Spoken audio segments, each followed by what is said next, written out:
აგვისტოს ბოლო 10 დღე ჩეხეთში განსაკუთრებით მძიმედ აღინიშნება ხოლმე.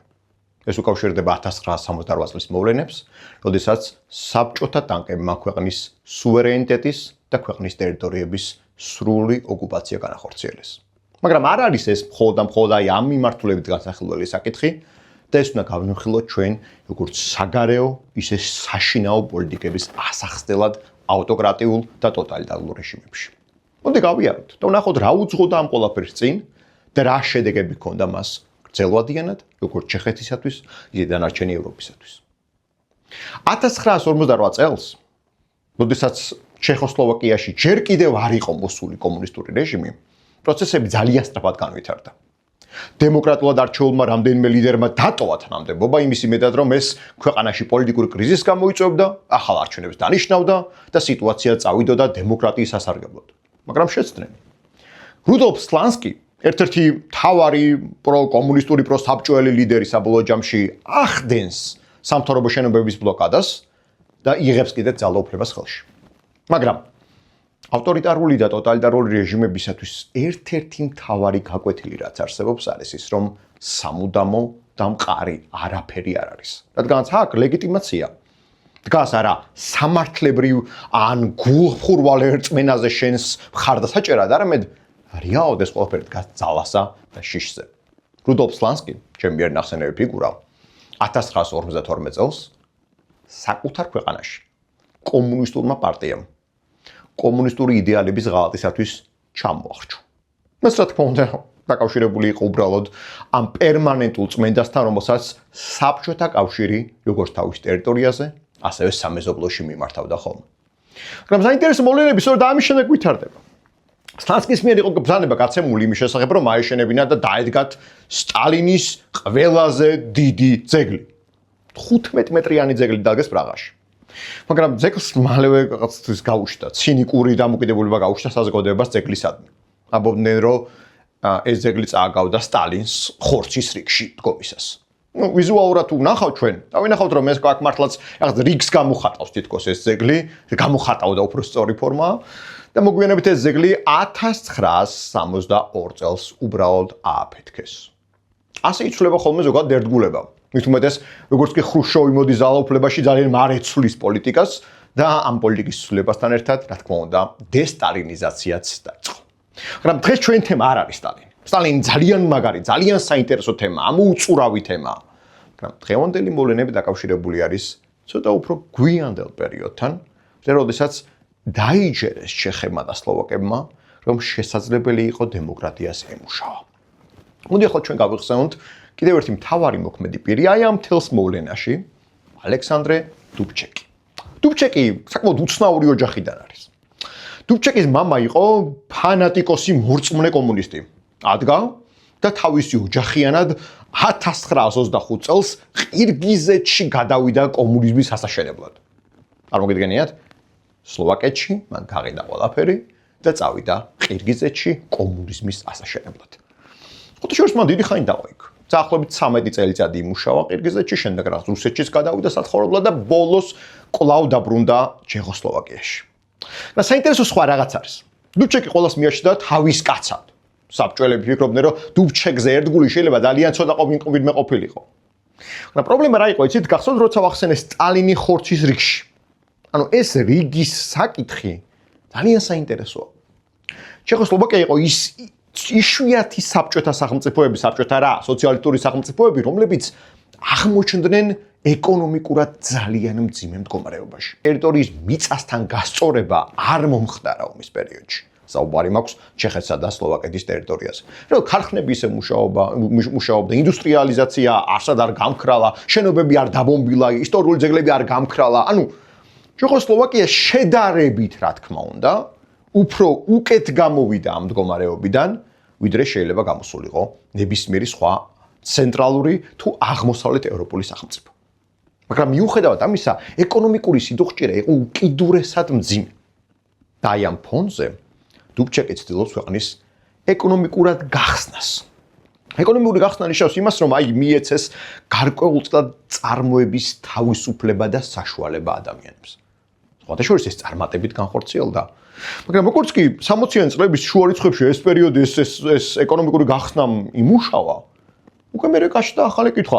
მასა თუ კი შეიძლება ეკონომიკას მივცეთ ცოტა თავისუფლება, რატომ არ შეიძლება მივცეთ ცოტა თავისუფლება მაგალითად პრესას, მაგალითად საზოგადოება თეატრს, საზოგადოების თავშეყრის ადგილებს და საზოგადოების მხრიდან აზრის გამოხატვის საშუალებას. ანუ სრულიად ლეგიტიმური კითხვები იყო ეს ყველაფერი.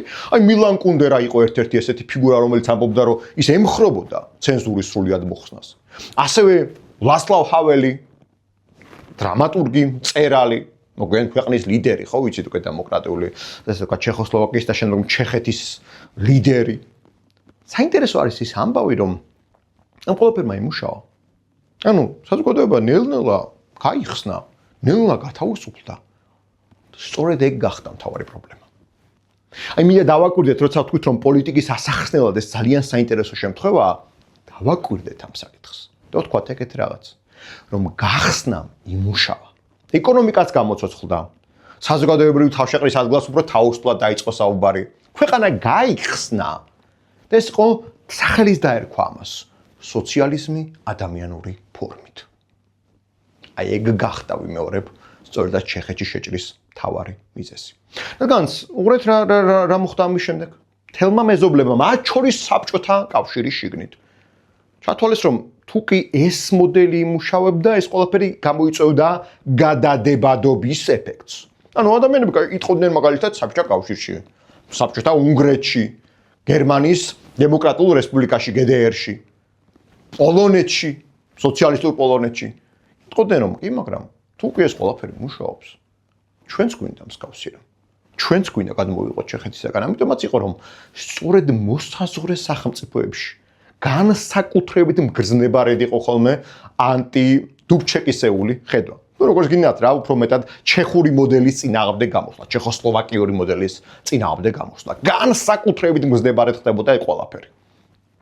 სწორედაც ამიტომაც თავდაპირველად იყო რაღაცა მცდელობები, მოლაპარაკების, დუბჩეკი იყო კიდე ჩასული საბჭოთა კავშირში, იყო შეხვედრები, იყო ნორმალიზების მცდელობა, მაგრამ ყველაზე საინტერესო აქ არის ის ფაქტი, რომ თავად ქვეყნის შიგნიდან იყვნენ ადამიანები, რადიკალი სოციალისტები, რადიკალი კომუნისტები, რომლებიც მოსკოვში წერილს აკზავნიდნენ და ოფიციალურ მოთხოვნას გზავნიდნენ ბჭყალებში ძმური დახმარების შესახებ, რაც გულისხმობდა, რა თქმა უნდა, საბჭოთა ჯარის შეყვანას და ქვეყნის სრულ ოკუპაციას. ეგრეთ განხორციელდა 1968 წლის 20 აგვისტოს საბჭოთა ჯარებმა ვარშავის პაქტის ქვეყნებთან ერთად განახორციელეს სრული ინტერვენცია ჩეხეთის შიგნით. ერთადერთი ქვეყანა, რომელმაც უარი განაცხადა ამასთან დაკავშირებით, თქვა, რომ მე არ შევიჭრები, იყო რუმინეთი. ეს ცოტა უცნაური შემთხვევაა. რუმინეთი ცდილობდა რაღაც განცალკევებას, უფრო მეტად ცდილობდა ეს რაღაც ჩრდილოეთ კორეისეულ დამოუკიდებელ იზოლირებულ მოდელის შექმნას. ეს არ ნიშნავს, რომ ის უფრო დემოკრატიული იყო, ან ის უფრო წარმატებული იყო, ან ის უფრო უკეთესი იყო, მაგრამ ცდილობდა, რომ იზოლირება მოეხდინა. როგორც ეს თავის დროზე იზოლირება განახორციელა იუგოსლავიამ. ხოდაშორის ეს საინტერესო შემთხვევაა, სტალინს ძალიან არ უყვარდა ტიტოს იუგოსლავია და ზოგადად საფრთხეს აღექვამდა მას, ხო? რუმინეთის თითქოს ამ გზას დაადგა. საკითხია, საინტერესო საკითხია, მაგრამ ახლა პრიორიტეტული არა. როდესაც საბჭოთა ჯარი შედის ჩეხეთში, ისინი იტაცებენ დუბჩეკს, იტაცებენ მისი მთავრობის წევრებთან ერთად, მიყავთ მოსკოვში და აწერინებენ ხელს ყველა იმ დოკუმენტზე, რომელიც ჩეხეთს აბრუნებს სრულიად მყარ კომუნისტური პარტიის გავლენის ქვეშ. მოდმე რეალურად ვთქვათ. საბჭოთა ჯარის გავლენის ქვეშ. თუ შეგვიძლია ეს უფრო ზუსტი ფორმულირება იქნება. სწორედ აი აქ მინდა მოვიყვანო ერთი საინტერესო პარალელი. როდესაც დუბჩეკს აკავებენ, ყველას გონია დუბჩეკს დახრეტენ, ან მოკლავენ. არა. დუბჩეკს გამოუშვებენ, დააბრუნებენ კვლავ ქვეყანაში და ის კვლავ ქვეყნის მმართველად რჩება. რატომ და როგორ? პარალელი დაკავშირებული არის ჯორჯ ორუელის ნაშრომთან 1984. ძალიან საინტერესო ნაშრომია, გაგებით რომ კარგად ჩანს როგორ მუშაობს რეპრესიები ზოგადად ტოტალიტარულ რეჟიმებში. და ვხედავთ აქაც ამბავს, რომელიც თითქმის იდენტურად მეორდება. ორუელი ამბობს, რომ პოლიტიკურ დისიდენტებს ან მოწინააღმდეგეს რომ აკავებენ, ეგრევე არ ხრედენ, ან ეგრევე არ აქრობენ, ან ეგრევე არ იშორებენ თავიდან. არა. მათ აღიარებით ჩვენებას დააწერინებენ. მათგან ყოველგვარ გმირი სტატუსს, ან ყოველგვარი წამებული სტატუსს გააქრობენ. კვლავ დააბრუნებენ, კვლავ გამოუშვებენ. ცოტა ხანი დაანახებენ საზოგადოებას, რომ ანახებენ, რომ აგერ ამან აღიარებით ჩვენება დაწერა. აგერ აღიარა ყველაფერი, რაც ჩვენ გვინდოდა, ეგერ ეს სუსტია ვერ გაუძლო. და შემდგომ მეორედაც კვლავ გააქრობენ მას. თითქოს ეს განმეორდა დუბჩეკის შემთხვევაში. დუბჩეკი უკან ბრუნდება. უკან ბრუნდება როგორც ხელისუფალი. კიდევ რამდენიმე თვე დატოვებენ მას და შემდგომ მას მოიშორებენ და სლოვაკეთში სატყეო დეპარტამენტში პირდაპირ როგორც ერთ-ერთ რიგირდ მეტყევეს ისე გაანაწილებენ.